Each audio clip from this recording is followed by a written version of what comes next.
So today on our Food to Anatomy series, we're actually going to be looking at an avocado and utilizing it much like a uterus. So we'll call it an avocado-uterus.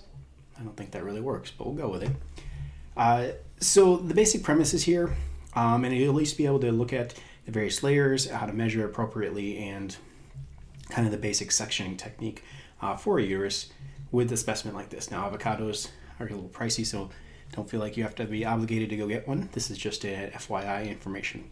You usually get plenty of uteri in the clinical setting, so you'll become experts at these by the time you go. But this will be a basic, relatively benign uterus for maybe something like endometrial bleeding or leiomyomatas. Let's have at it, right? So the first thing we're going to do is we'll describe what we have. We're going to take measurements. Now, when we do measurements, we usually measure from our anatomic landmarks. So I'm going to measure from the fundus to the cervical os. Our cervical os is our little stem here. So I'll say looks like 9.4 centimeters from fundus to cervical os, 6.0 centimeters from cornu to cornu. Now, our cornus are basically the horns where our uterine tubes are coming from. And then we'll say 5.1 centimeters from anterior to posterior. So we give really specific measurements for the uterus. It helps kind of make a visual picture. Then we'll describe our serosal surface. Now, the one thing to remember, and we can't really do it on a specimen like this, is when you're orienting your uteri, there are two ways we can do it.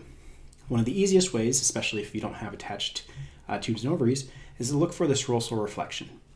So you should remember that the serosal reflection is more prominent on the posterior aspect. So you kind of have like a mullet on the back of the uterus there. So if you're looking at around the cervical neck, there'll be a roughened patch of soft tissue, that stroma we kind of looked at in the in these leaps and cone resections. And then on the posterior side, there'll be a portion of serosa that kind of dips a little bit further down. And that's a further peritoneal reflection on the posterior side. So you can use that. Otherwise, you can use your tubes and ovaries, thinking about the round ligament, the fallopian tubes, and then the ovarian ligament, knowing that the ovarian ligament is going to be the most posterior structure there too. Sometimes you can see remnants of those, even if it's not a tubes and ovaries attached uterus. Otherwise, they could be attached, and you just have to identify those components themselves.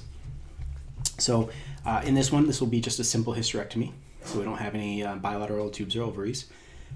So we just take those measurements and we'll describe our serosal surface to describe any nodularity there, any potential source of endometriosis. Then we're going to come to our cervical os.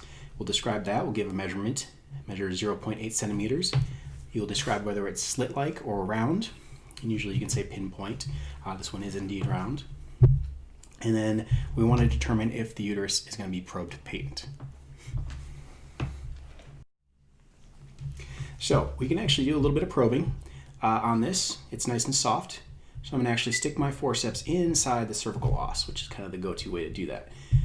That'll probe, and I'll usually dictate that the uterus is probe patent or the cervical os is probe patent. And then what I'm going to do is bivalve the uterus coronally. So what I'll do is actually cut between my forceps into an anterior-posterior half. So when we say coronally, that means we should be separating it, the anterior end from the posterior end. It'll just make your life that much easier. Now, sometimes you have to be mindful in surgery. They'll actually cut these things from the anterior/posterior side, giving you a left and right half.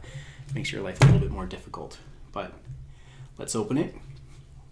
And would you look at that? We've got ourselves a little bit of a polyp in there, maybe a fibroid. So we'll open the uterus, and then we can describe the inside. So we'll take additional measurements. We can measure the endocervical canal. That'll be 3.5 centimeters in length and 0.6 centimeters in diameter. And we'll measure the endometrial cavity, again in 2 dimensions. So we could say 3.0 by 3.5 centimeters endometrial cavity.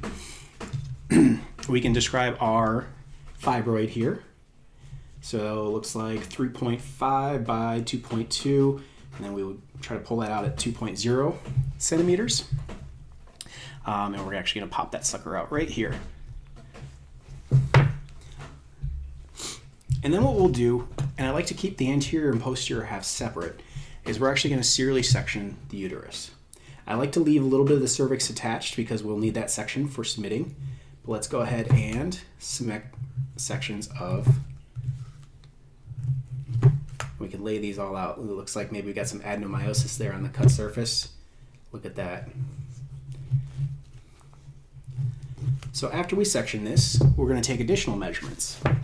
Namely, we want to be able to measure this. And this is a very soft, fresh avocado. Makes it a shame that I can't put it on a burger. So I'm going to go ahead with this section here. You're going to measure the endometrial thickness and the myometrial thickness. And what you're looking for is kind of your average thickness. So the endometrium you'll see has this kind of nice squishy pink area. And you can measure that about 0.2 centimeters here. And the myometrial thickness, we'll look for average myometrial thickness is 1.5 centimeters. And our little serosa on the outer edge here will be our good serosal surface. We don't have to measure that though. And what we're going to do now is take our sections. After we've serially sectioned both the anterior and posterior half, we'll describe our myometrium. You can say maybe it looks tan, pink, and tuberculated, which is usually a classic sign of adenomyosis. And then we're going to go ahead and take sections. So what you do for the anterior side, you also do for the posterior side. Because this thing is not pleasant to work with, I'm just going to do it on our anterior side here. But the first thing we want is representation of our cervix. So I'm going to get, say this is the anterior side, I'm going to get a 12 o'clock cervix.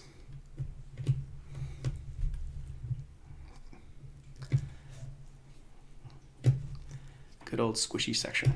Very necrotic uterus, I guess. So bear with me here. I think I just put a hole in my kitchen table. All right, so 12 o'clock cervix, then we'll also do the same on the other side to get the 6 o'clock cervix. You'll also want a portion of lower uterine segment. Now you can do that in one of two ways. So if I kept this intact, the goal of the lower uterine segment is to show a relationship of endocervix to endometrium.